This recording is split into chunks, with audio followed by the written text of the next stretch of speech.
All right, and we back. Going to talk a little bit about college football. Obviously, college football is over, but the spring games and the spring practices are coming up. At the end of the day, spring ball is somehow more important and less important than it ever has been. Obviously, integrating transfers into your team is super important, and getting the chemistry and understanding how players play is super important. And also, evaluating talent on other teams by using the spring game is super important, right? New coaches can implement their new schemes, but I think obviously the biggest storyline coming out of the spring is the fact that there isn't spring games, or some teams are not hosting spring games, right? Several big name programs, Nebraska being one of them, have chosen to reimagine their spring games because of concerns over player injuries and other issues. Some teams altered them, some teams eliminated them entirely, which I don't necessarily know if it's good or bad for the sport, but it sucks to see that the transfer portal has become this bad in the sense that a lot of teams, one of the reasons that people are doing this is because last year players would go into the spring game and do well, and then they would transfer because they put on a showcase for themselves, that they felt like a spring showcase. Nebraska brings in a lot of players and a lot of people, a lot of fans in its annual spring game, and they were one of the first people to do it and to get rid of it. And Matt Rule had came out and said pretty much like last year they were one of the more televised spring games, and he dealt with a lot of people offering his players a lot of opportunities after that. Right, to go out and bring in a bunch of new players and showcase them for other schools to watch, it doesn't make a lot of sense. And I understand that. It just sucks that the transfer portal has kind of led to this or gotten to this point. But it's not just Nebraska, right? Several other teams have announced new spring game formats. Oklahoma will have a, quote, Crimson Combine with players running through the drills for fans. I'm sure there'll be opportunities for players to interact with fans, and especially the kids as well, which is super important. Ohio State has a, quote, Spring Showcase. Florida State and Missouri will not have spring games because of renovations at the stadiums. That makes more sense, right? NC State closes all spring practices to the public with no spring games, and then Texas, USC, West Virginia have all stated as well that there will be no spring game. And again, there's probably more that I don't know about, but those are the ones that I do. Spring games are fun for the fans, but it's clear that the coaches and players are not going to get the same value out of it. Specifically on the school side, it'll be interesting to see what schools do in the following years. Next up, the spring season brings an opportunity for players to stake their claim early to a job, right? This spring, we're going to get our first look at Arch Manning at Texas, right? Obviously, he's going to take over for Quinn Ewers, who's now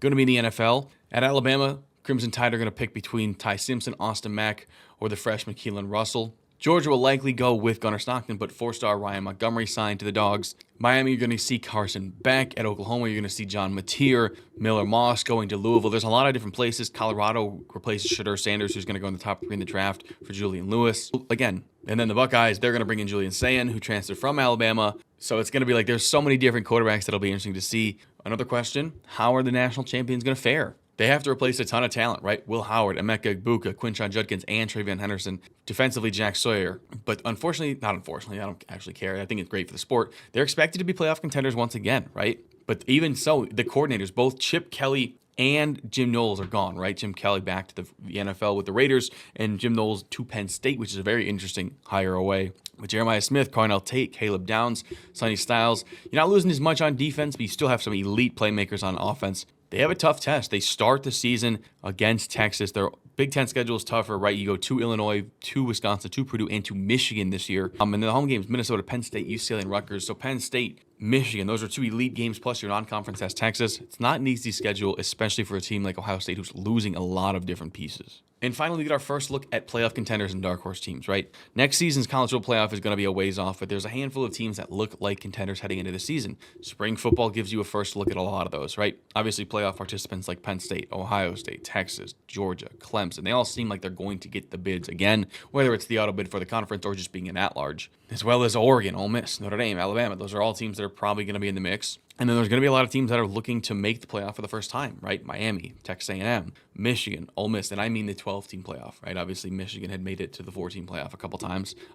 Maybe Arizona State, Tennessee, Indiana, SMU. Those teams are all teams that made it last year. They're going to be looking to make it back into the field. And you're going to have some dark horse contenders, some teams that played well down the stretch but didn't actually make the playoff. South Carolina, Florida, USC, Colorado, Louisville, they all have the talent to make a deep run, especially because some of these conferences are weaker. Also, keep an eye out for Kansas State, Iowa State, Auburn, Oklahoma. I mean, I just listed like fucking 30 teams, and almost every one of them is a Power 5. Every one of them is a Power 5 team. But at the end of the day, spring football brings a lot of questions, but it also brings a lot of answers, and it's going to be interesting to see how spring football plays out. What are the repercussions of it? And I just can't wait for next season. I know it's such a cycle. College basketball has been awesome, as you can tell. I got it behind me, but it is such a cycle going from football to basketball to back to football to basketball. And that's not to say that hockey and baseball and all the other sports aren't great, but nothing is like football. So at the end of the day, just want to talk a little bit about college football, get you guys a short little video. And yeah, make sure to comment down below what you want to see me do next. Make sure to like and subscribe. And YouTube thinks you're going to like this video. Find out if they're right.